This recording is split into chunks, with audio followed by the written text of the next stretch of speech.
If you're looking at a vintage card on a website that isn't already graded by a professional grading company like PSA, then 99% of the time it was graded by our automated grading software. Our software has graded millions of cards since 2019. It's proven faster, more accurate, and far more consistent than human grading. Employees first qualify cards to identify flaws that are hard for the computer to pick up on 2D images. After that, the cards are scanned, and the software instantaneously calculates grades by analyzing high-res images. We cover the whole process in another video, so be sure to check that out. Customers love the output. Grades are displayed on the labels we stick to the back of each card sleeve.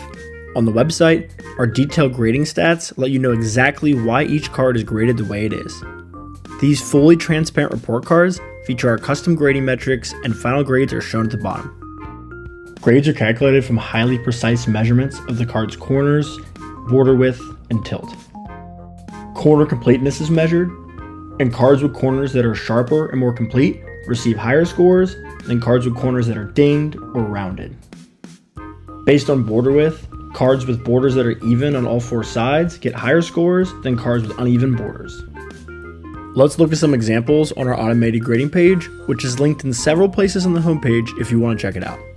On this Hank Aaron card, 3 of the corners have high scores, but that bottom left corner, which is noticeably dinged, has the lowest score of 5, which is why this card can't be graded any higher than excellent. Looking at centering, here the border at the top is a little bit thicker than the border at the bottom, but the main issue is the horizontal centering because that left side border is significantly more narrow than the right side. Some cards would be fairly centered, but the image is actually slightly tilted. Here the right hand border measures at different widths at the top versus the bottom of the card, which means it's tilted. This affects the overall attractiveness of the card, so its final grade has been dinged.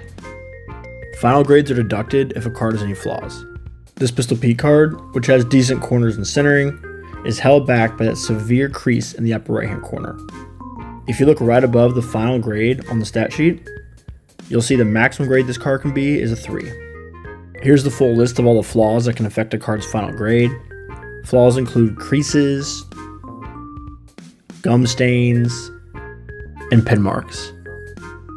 We also grade the back of cards, but unless there's a major issue, these measurements have a minimal impact on a card's final grade.